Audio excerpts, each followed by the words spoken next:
So in this video, we're going to do some practice problems for naming alkenes. And so let's start off by numbering the longest chain, with emphasis on giving the double bond the lowest number. And so here I've numbered the longest chain, and then it would be 5 carbons, which means it would be a pentene. So let's write that down.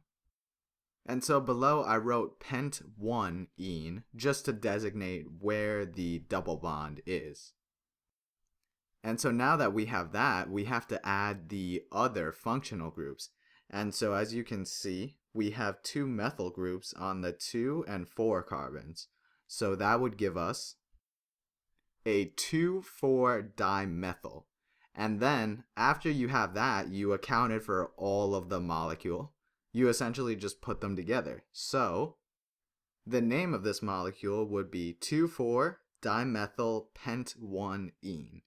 However, sometimes people don't like to put the -1 in it because essentially if it starts at the 1, sometimes you could leave the 1 out.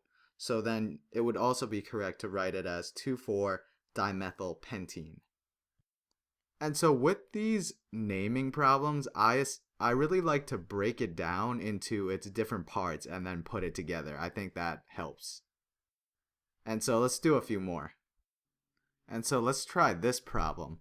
Take a second to number it, because that's the hardest part for this molecule, is to get the numbering correct.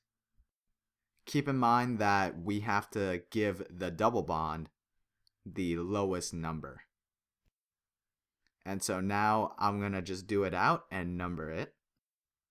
And so here I've numbered the carbons. And so this has to be carbon 1 because it gives the methyl group the lower number. So if you started here and named that 1, it would give the methyl a higher number.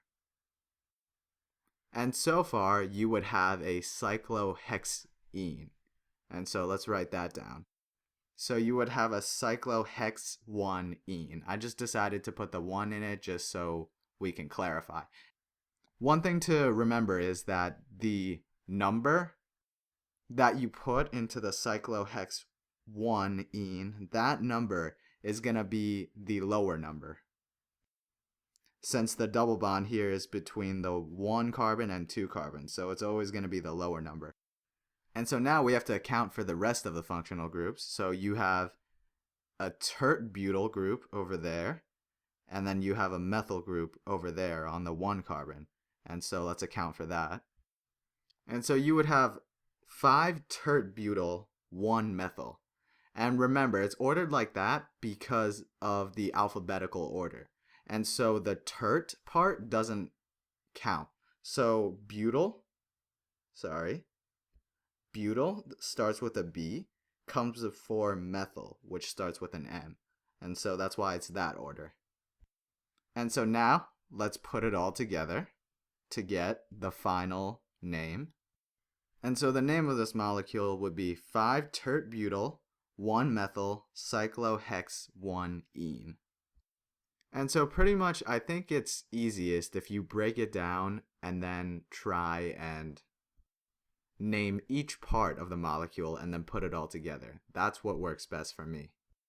And so that pretty much sums it up for these practice problems. If you guys want me to make some more practice problems, just leave a comment and let me know. So I hope you found this video helpful. If you did, please give it a like and share it with your friends.